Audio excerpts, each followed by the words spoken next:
Fala galera, meu nome é Fernanda Cordeiro, professora de Química do Cefet, e hoje a gente vai trazer uma aula de leis ponderais, relações numéricas e estudo dos gases, parte 2. Na verdade, leis ponderais e relações numéricas a gente já falou na parte 1, hoje a continuação a gente vai falar sobre gases, tá?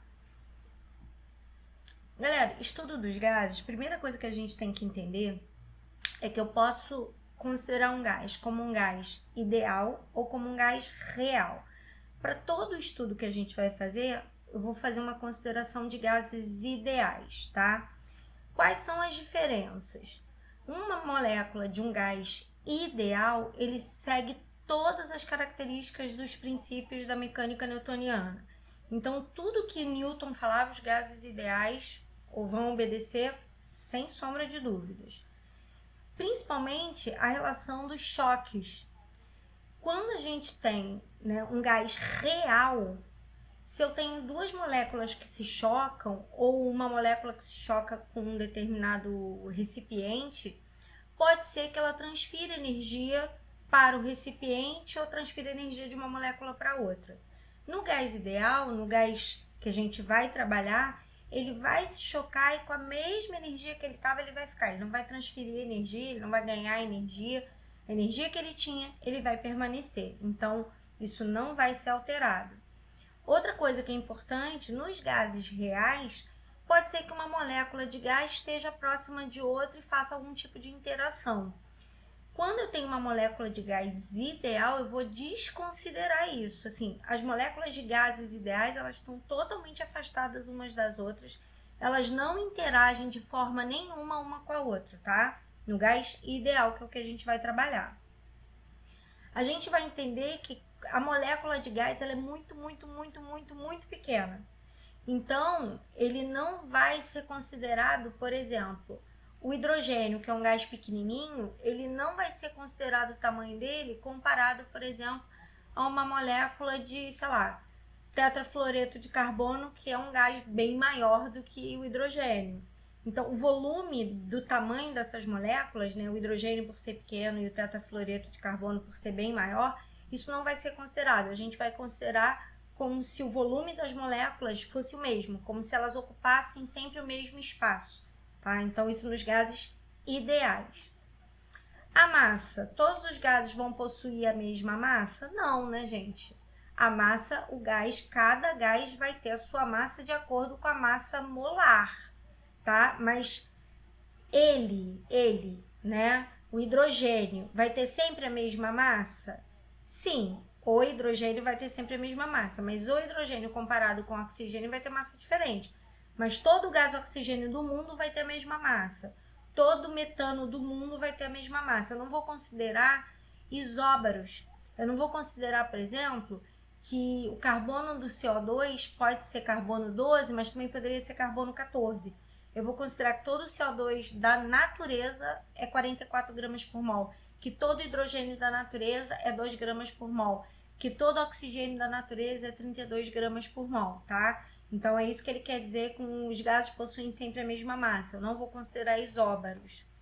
Dilatação e compressão. Todo gás vai ter capacidade de ser comprimido e todo gás vai ter capacidade de se dilatar à vontade, tá?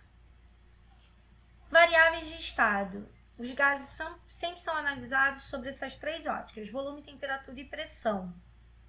E aí a gente pode considerar transformações que não têm alteração de pressão, as isobáricas, ou que não têm alteração de volume, as isovolumétricas, ou que não têm alteração de temperatura, que são as isotérmicas.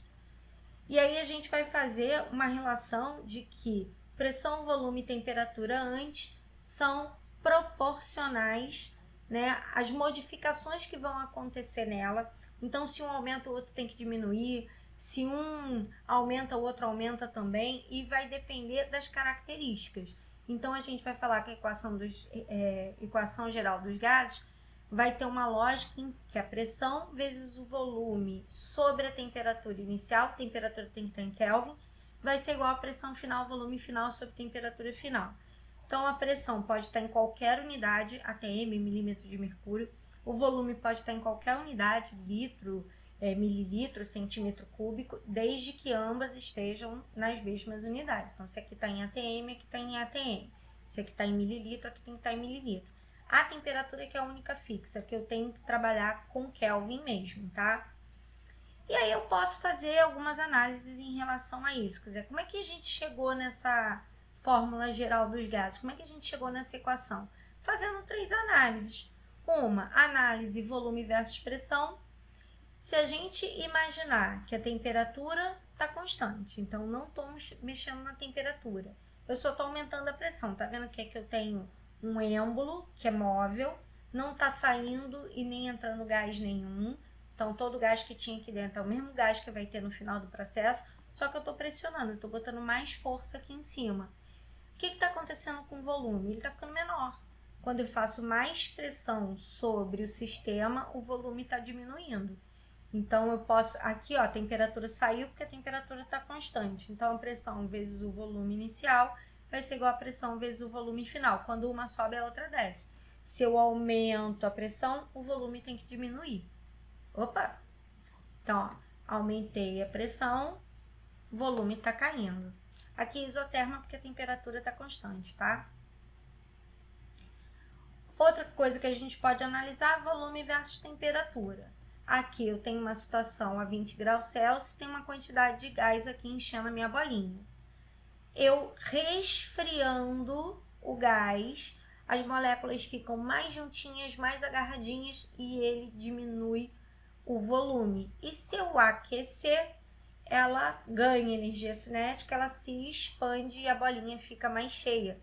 Então, a gente pode observar que aqui a pressão está constante, ó, eu estou fazendo a mesma força de um lado e do outro, a força é igualzinho, o êmbolo pode subir e descer, mas a força que eu estou exercendo aqui em cima é a mesma, a quantidade de gás que eu coloquei é a mesma, o que eu estou fazendo só é aquecer o gás. À medida que eu aqueço o gás, ele dilata. Então, ó, aumento de temperatura, aumento de volume. Então, velocidade, volume sobre temperatura inicial é igual volume sobre a temperatura final. Eles são diretamente proporcionais. Aumenta o volume, aumenta a temperatura. E pressão versus temperatura? Como é que fica isso? Ó, tem o mesmo gás, aqui é 20 graus Celsius, só que agora, não sei se você viu, no outro a bolinha podia expandir, né? Tinha uma bolinha de gás, uma bolinha de látex, e aí ela podia mudar de volume. Aqui o meu frasco é todo durinho, né? O meu frasco é de vidro, não tem para onde ele ampliar o volume. Então, o que ele vai fazer é mais ou menos pressão sobre o frasco. Quando eu esfrio, os gases ficam todos juntinhos, todos agarradinhos, e ele ocupa menos espaço. Quando eu expando, quando eu aqueço, ele força as paredes do frasco para fora, ele empurra as paredes do frasco, como ela não muda de volume, ele vai exercer uma pressão maior. Aqui, a gente está com mesmo volume, você vê que aqui, ó, o frasco está travado, diferente dos outros, que o frasco era móvel, o frasco agora está travado, ele está preso aqui nessas pontinhas aqui.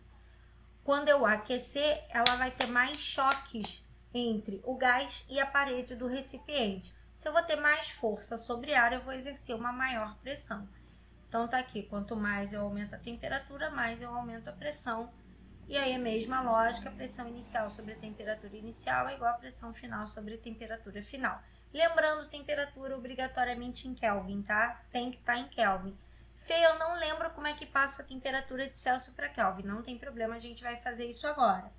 Então, olha só, a gente vai analisar aqui uma relação. Essa aula tem muito exercício, tá, galera? Então, ó, vamos analisar os dados que eu tenho. Ó, eu tenho uma medição de temperatura, tenho uma dada temperatura aqui, um volume de 20 litros e o valor encontrado para esses 20 litros foi de 27 graus Celsius e a pressão foi de 700 milímetros de mercúrio. Então, já tenho volume inicial, temperatura inicial, pressão inicial. Ele quer saber V2, ele quer saber o novo volume quando a temperatura mudar para 87 e a pressão mudar para 600 milímetros de mercúrio. Então, pressão, volume e temperatura iniciais, pressão, volume e temperaturas finais.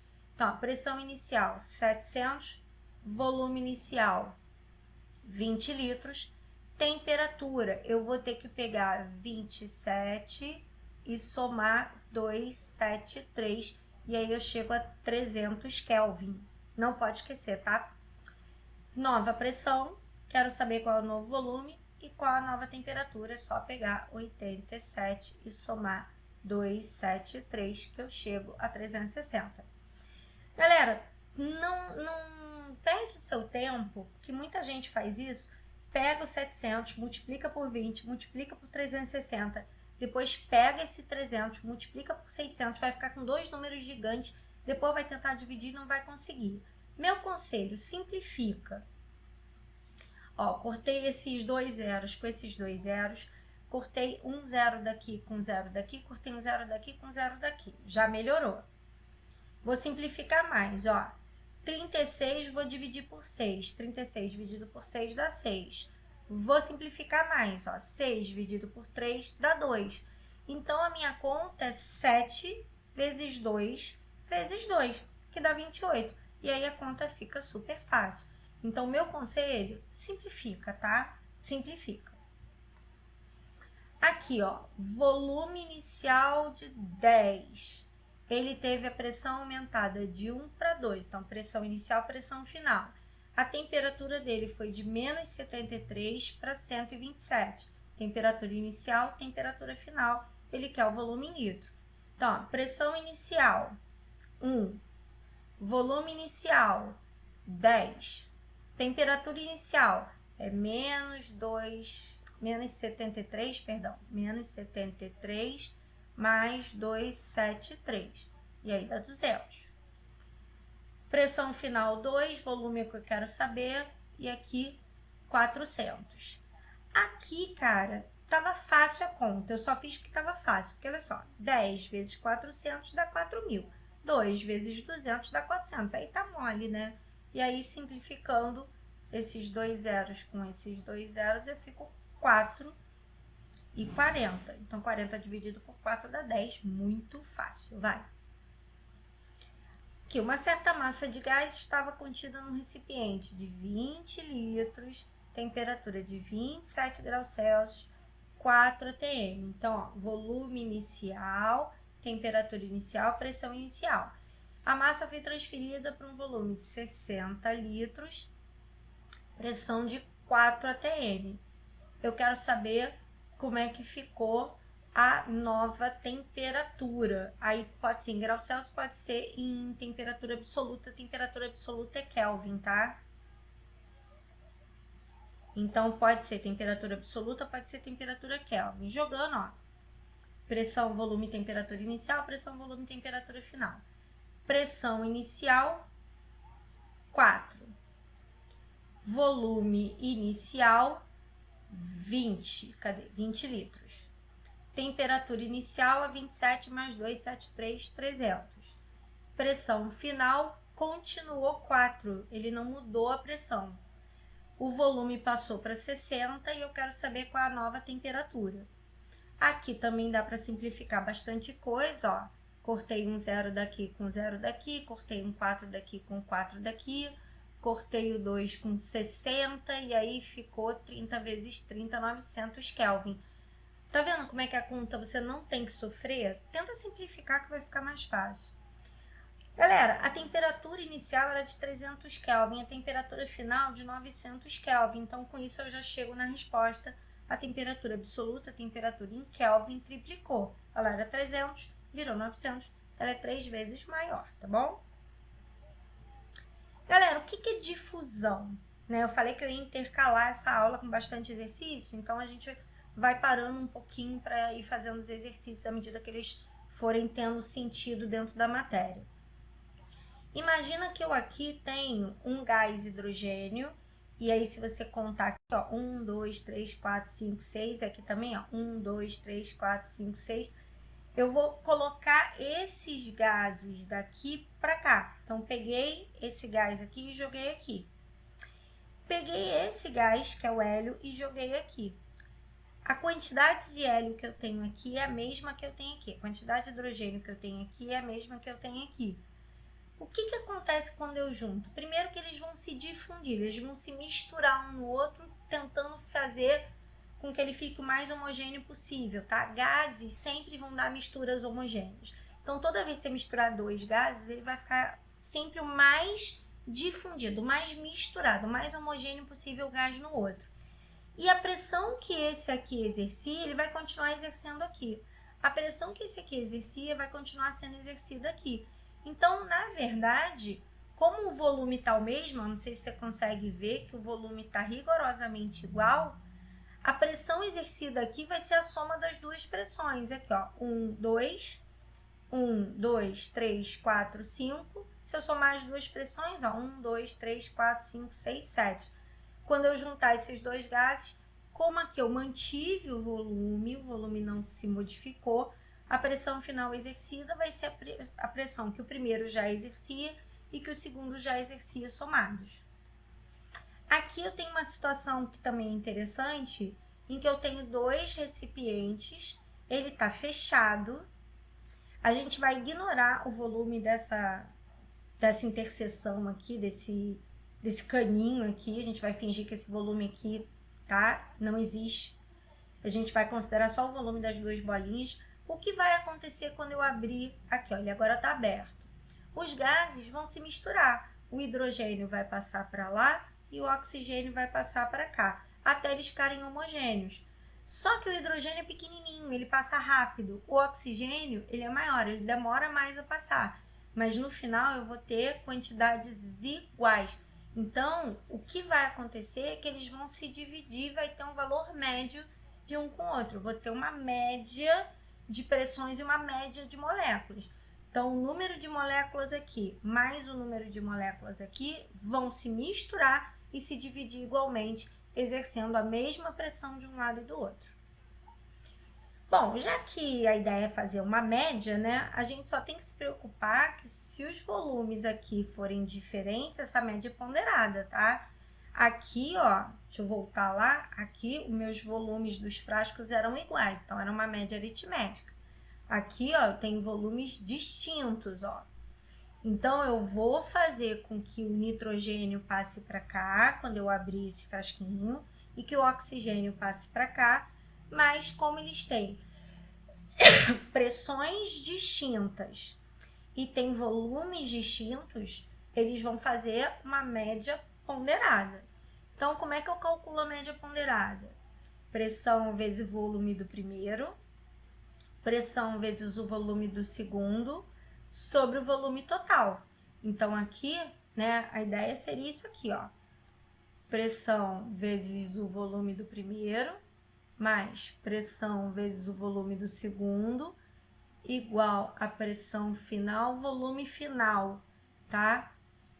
Só que esse V aqui pode descer aqui dividindo, então ficaria pressão vezes o volume do primeiro, mais pressão vezes o volume do segundo, igual a pressão total, passando V para baixo, V total, tá? Então, foi isso que eu fiz aqui, ó. Pressão do nitrogênio 1, volume do nitrogênio 3, mais pressão do oxigênio, volume do oxigênio. Aqui, pressão final, que é o que eu quero saber, e o volume final, que é só somar o volume dos dois. E aí, eu vou achar 2,6 atm. Então, uma médiazinha ponderada bem tranquilinha. Aqui, diferente, porque aqui tem vácuo, ou seja, não tem molécula nenhuma. Tem gás aqui, não tem molécula nenhuma. Quando eu abrir aqui, esse hidrogênio vai se dispensar de forma igual aqui, aqui e aqui. Então, ele vai se dividir nos 3 frascos de forma igual e o hélio vai se dividir nos 3 frascos de forma igual. Então, como eles têm exatamente o mesmo volume, não é média ponderada. Os 3 balões são iguaizinhos. Então, eu vou dividir 3 atm para ficar igualmente dividido, como eles têm o mesmo volume, né? Vai ficar um atm aqui, um atm aqui, um atm aqui. E o hélio vai ficar dividido em partes iguais, como ele tem 9 atm, vai ficar 3 atm aqui, 3 atm aqui, 3 atm aqui. Somando o hélio mais o hidrogênio, o hélio ficou 1, 1, 1. O hélio, ó, o hidrogênio ficou 1, 1, 1 e o hélio ficou 3, 3, 3. Eu fico com um total de 4 atm por balão. Não é difícil, vai. Difusão e efusão. A difusão, como eu falei, né? Um gás se mistura no outro, né? E ele vai se misturar sem nenhuma barreira. Não sei se você consegue ver aqui. Eu aqui tenho uma barreira. Quando eu tiro a barreira, ele se espalha, né? Ele se difunde naturalmente. Então, quando a gente faz o uso de um difusor, de uma vela que dispõe o cheirinho, né? O líquido evapora e os vapores que saem daqui se difundem no ar atmosférico, aí você sente o cheirinho. Aqui tem um outro difusorzinho que você bota as gotinhas aqui, ele aquece as gotinhas e aí ele, né, sai o vaporzinho aqui e se difunde no ar, se mistura de forma homogênea no ar. A efusão é passagem por um buraquinho, é passagem por um poro, né, por um orifício. Então, um gás, se ele sofrer efusão, ele vai passar pelo buraquinho. Tá vendo que tem um buraquinho aqui? Ele passa pelo buraquinho. Aí é uma efusão. É o que acontece com as bolas de aniversário. Muita gente acha, quando você enche a bola de aniversário, ela esvazia porque saiu pelo nó. Não, o gás está saindo pelos poros do balão. Tem balões que são muito bons, que esses poros são muito pequenos, então ele vai demorar muito para esvaziar. E tem balão que vai esvaziar da noite pro dia. De repente você encheu pra festa de manhã, se o balão for vagabundo de noite, ele tá vazio. Acontece o seguinte, galera, usa o bom senso. Se ele vai ter que passar por um buraquinho, se ele for pequeno, ele passa rápido. Se ele for grandão, um gás muito grande, ele demora para passar, concorda? Então vamos lá. A alternativa que indica corretamente a ordem crescente de velocidade. Então é da velocidade menor para a velocidade maior, do mais lento para o mais rápido. E aí eu quero saber, né, quem vai ser mais lento e mais rápido em relação à velocidade de efusão. Então a ideia é, botei o gás dentro da bolinha, qual a bola que esvazia mais rápido, qual a bola que esvazia mais lentamente. Primeiro eu preciso achar a massa desses caras, porque quanto menor a molécula, mais rápida ela é. O hélio, 4 gramas por mol aqui direto. O metano, 12 mais 1 vezes 2, 16. Oxigênio, 16 vezes 2, 32. O gás sulfídrico, né, o ácido sulfídrico, 1 vezes 2 mais 32, 34. E o NH3, 14 mais 1 vezes 3, 17. Esse aqui é o mais rápido. Esse aqui é o mais lento. Então, eu já sei que eles têm que estar nas extremidades, né? Então, por exemplo, esse aqui, o NH3 está na extremidade, está fora. Esse aqui, o NH3 está na extremidade, está fora. Esses aqui a gente pode analisar porque tem hélio e ácido sulfídrico nas extremidades.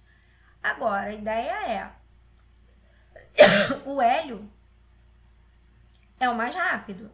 Se o hélio é o mais rápido, ele tem que vir por final, né? A velocidade dele é maior.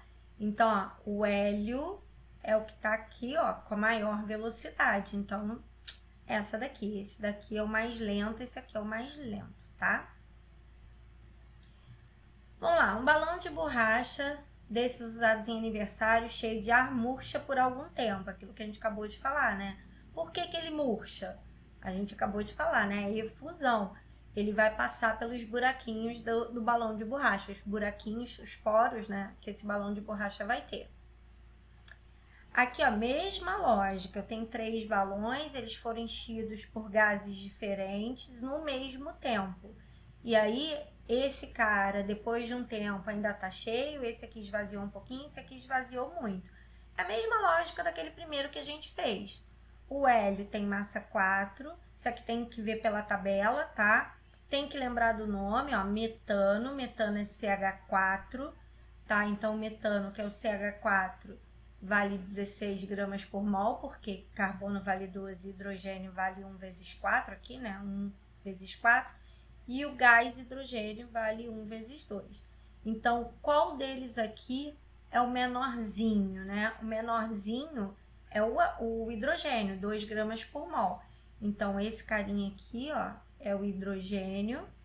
O metano é o que tem a massa molar maior, é o que está mais cheio. E o hélio é que está com o valor intermediário. Então, esse aqui é o metano, esse aqui é o hélio, esse aqui é o hidrogênio, ele vai esvaziar primeiro. Então, metano, hélio e hidrogênio. Agora a gente vai falar mol e volume molar. A gente já sabe o que é mol e a gente pode identificar que se eu tiver a mesma condição de temperatura e pressão, um mol vai ocupar sempre o mesmo volume, seja ele qual gás for, tá? Qualquer gás. Ele sempre vai ocupar o mesmo volume se ele estiver nas mesmas condições de temperatura e pressão. Como as condições de temperatura e pressão podem variar muito, a gente acaba fazendo uma coisa mais padrão. Então, qual é o padrão? CNTP. Nas CNTP, que são as condições normais de temperatura e pressão, eu vou ter 1 atm 0 graus Celsius, 1 mol de gás, então 6 vezes 10 a 23 moléculas de um gás, vão sempre ocupar a mesma quantidade de volume. Sempre vão ocupar 22,4 litros. Nunca um valor diferente disso. Então, 1 mol de qualquer gás na CNTP, 22,4 litros. E aí, ó, se eu tiver 1 mol de hélio, 1 mol de O2, 1 mol de água, 1 mol de NH3, eles sempre vão ocupar a mesma quantidade de volume em litros. Aqui a gente tem mais ou menos essa relação, ó, 1 mol e 1 mol. As mesmas condições, 1 atm, 1 atm, 1 atm. Essa é a pressão da CNTP. Mesmas condições de temperatura, 0 graus Celsius, 0 graus Celsius, 0 graus Celsius. Também a temperatura da CNTP. Quanto que eu vou ter em número de moléculas? Mesma coisa, 1 mol. 1 mol tem 6 vezes 10 a 23 moléculas. Que volume que eles vão ocupar? 22,4 litros. Ué, não tem nada de diferente? Tem a massa. Para eu ter 1 mol de gás hélio, eu só preciso de 4 gramas. 4 gramas eu tenho 6 vezes 10 a 23 moléculas. Ele ocupa 22,4 litros quando ele tem 1 mol nas mesmas condições de temperatura e pressão das condições normais. O nitrogênio é uma molécula mais pesada, então 28 gramas de nitrogênio tem a mesma quantidade de moléculas e vai ocupar o mesmo volume. E o oxigênio, que é mais pesado ainda, vai ter o mesmo número de moléculas e vai ocupar o mesmo volume. Aí você vai dizer, Fê, não faz muito sentido. De uma certa maneira, faz sim, por quê? A ideia aqui é como se a gente comparasse 12 ovos de codorna e 12 ovos de galinha. Os dois têm 12 ovos, tá? Os dois têm 12 ovos. Se a gente pensasse numa caixa, pensa aí, numa caixa de ovo, imagina, uma caixa de ovo daquelas galinhas, tá? Imagina a caixa. Botei 12 ovos de galinha dentro.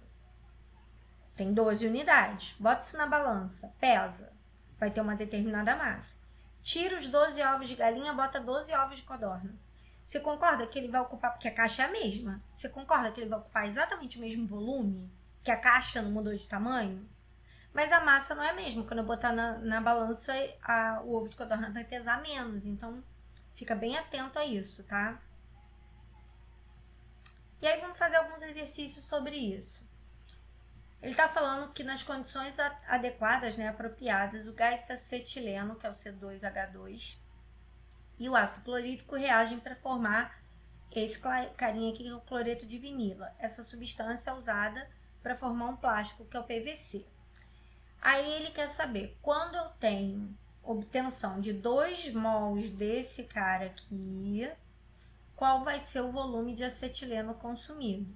Gente, o que eu preciso saber é se essa equação está ou não balanceada. Ó, 2 carbonos, 2 mais 1, 3 hidrogênios, 3 hidrogênios, 1 cloro, 1 cloro. Então, ela está balanceada, então é a proporção de 1 mol para 1 mol. Se eu tenho 1 mol do reagente, eu vou ter 1 mol de produto. Então, quando eu tiver 2 mols de reagente, eu vou ter 2 mols de produto. Eu quero produzir 2 mols de produto. Eu quero produzir 2 mols desse cara aqui. Produzindo 2 mols desse cara daqui, eu vou ter a proporção de 22,4 litros vezes 2, porque 1 mol de qualquer gás ocupa 22,4 litros, 2 mols vão ocupar 44,8 litros. Daqui para cá multipliquei por 2, daqui para cá multipliquei por 2. Como a proporção é igual, a quantidade de cloreto de vinila que eu consegui obter vai ser a mesma coisa que eu vou ter de gás acetileno. Então, a resposta, 44,8 litros. Um mol de qualquer gás na CNTP ocupando 22,4 litros. Outra questão relativamente fácil. Ó, na CNTP, ó, condições normais de temperatura e pressão. CNTP, ele quer o volume ocupado por 35 gramas de cloro gasoso Cl2. Então, a primeira coisa, achar a massa molar. Então, 35,5 vezes 2 dá 71. Um mol desse cara pesa 71 gramas e na CNTP, que é o que ele fala aqui, ó, CNTP, ocupa 22,4 litros. 35,5 metade da massa, ele ocupa metade do volume. Bem molinho. Eu quero a alternativa que corresponde ao volume ocupado por 0,25 mol de gás carbônico na CNTP. Então, 1 mol de qualquer gás na CNTP, 22,4 litros. 0,25 ocupa X. Daqui para cá dividir por 4, daqui para cá só dividir por 4. E aí eu tenho 5,6 litros. Também bem facinho. Galera, mas nem sempre o gás vai estar no CNTP, né? Porque quando tiver bem facinho, isso já deu para perceber, né? Mas se ele estiver fora do CNTP, a gente pode usar a chamada equação de Clapeyron, que é muito usada, cai pra caramba, que é o PV igual a nRT. Então, a pressão pode estar em milímetros de mercúrio ou em ATM. O volume tem que estar em litro, tá? Obrigatoriamente em litro. O número de mol é massa sobre massa molar. A constante costuma ser dada. E a temperatura tem que estar em Kelvin, tá? Então, essas duas coisas você não pode esquecer. O volume tem que estar em litro. A temperatura tem que estar em Kelvin. A pressão, ela vai depender do R. Normalmente, pressão e R estão amarrados, a gente vai ver de que maneira. Uma coisa que a gente também tem que se ligar, quanto mais gás eu colocar dentro do recipiente, então você vê que aqui eu tenho uma pressão porque eu tenho o número de moléculas de gás. Aí eu acrescentei gás, você vê que eu enfiei aqui, ó, uma quantidade de gás maior, tem mais bolinhas de gás aqui. A pressão e o volume, se eu não mexer com o êmbolo, se eu não deixar o êmbolo subir, a pressão aumenta. Se eu deixar o êmbolo subir, a pressão vai ficar igual, mas o volume vai aumentar. Então, normalmente, o aumento do número de moléculas de gás ou ocasiona um aumento de pressão ou ocasiona um aumento de volume. Então, aqui a gente tem, né, o volume com a quantidade de mol, aumentou o número de mols, aumenta o volume, ou posso aumentar também a pressão. Aqui, ó, não estou mais nas condições, né, necessariamente normais. Ele quer que você determine o volume nessas condições aqui. Então, ó, PV igual a nRT. Qual é a pressão? 1 atm, ó. Pressão de 1 atm. Ele quer o volume. Número de mol, ele fala, né, volume molar. Então, o volume molar equivale a volume de 1 mol, tá? Volume molar, volume de 1 mol. 0,082, ele já me deu aqui o valor. E a temperatura já está em Kelvin, então não vou precisar mexer na temperatura, já está em Kelvin 273. Detalhe, como é que eu sei que o volume aqui está em litro? Por conta daqui, ó. A unidade do R, o volume está em litro, a pressão está em ATM, o número de mol e a temperatura em Kelvin. Então, o meu volume tem que sair em litro. Ó, outra questão que também, né, eu vou precisar do PV igual a nRT, ele quer que você determine o número de mol. Então, ele quer que você determine N. Um gás que ocupa 82 litros, já está na unidade que me interessa. Esse gás está numa pressão de 2 atm, a minha pressão está ok, porque aqui está em atm também, ó. Então, não vou precisar mexer. E a temperatura já está em Kelvin, beleza, que já é a temperatura que eu quero, não preciso mexer. Então, PV igual a nRT, pressão 2 atm, volume 82, o número de mol que eu quero saber, 0,082 e temperatura 100. Aqui, minha sugestão é que você faça essa multiplicação aqui, não faz essa aqui ainda, tá?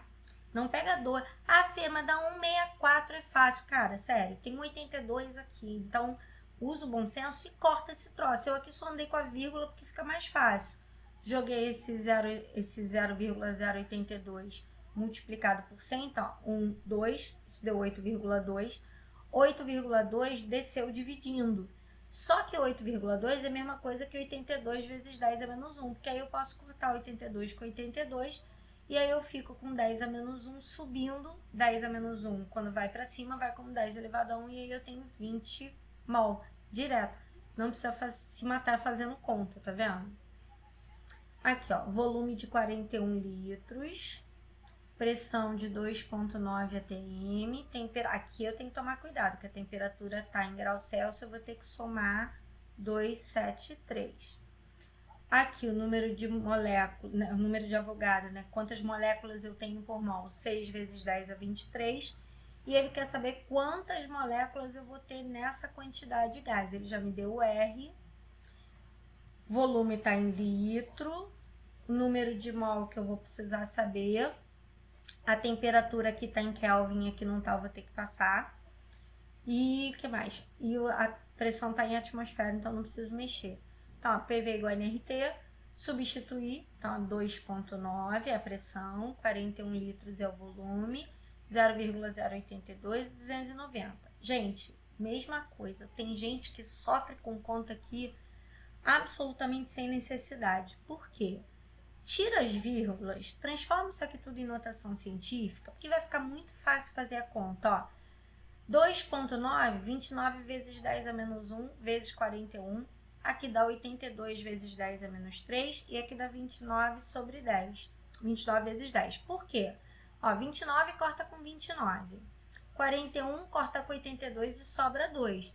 Gente, 10 a menos 1 com 10 a menos 3 com 10. Vai dar 10 a menos 1 do lado de cá. E aí a conta ficou só do lado de cá 1 e do lado de cá 0,2. Aí a conta fica muito fácil, né, gente? Aí a conta fica muito fácil. Mas se você pegar 2,9, tentar multiplicar por 41, pegar 0,082, tentar multiplicar por 290 e depois tentar fazer essa conta, vai ficar impossível. Joga tudo em notação científica, simplifica e faz a conta depois. Só que isso aqui não é a resposta, porque não está em número de mol, ele quer em número de moléculas. Um mol, ele mesmo disse aqui, ó, 6 vezes 10 a 23, que é o número de Avogadro, é o número de espécies por mol. Então, 1 mol, 6 vezes 10 a 23, 5 mol, 3 vezes 10 a 24. Bom, gente, é isso. Eu espero que vocês tenham gostado. Se tiver qualquer dúvida, deixa lá nos comentários, deixa lá no chat, que eu prometo que eu respondo, tá bom? Beijo, fiquem com Deus. Fui!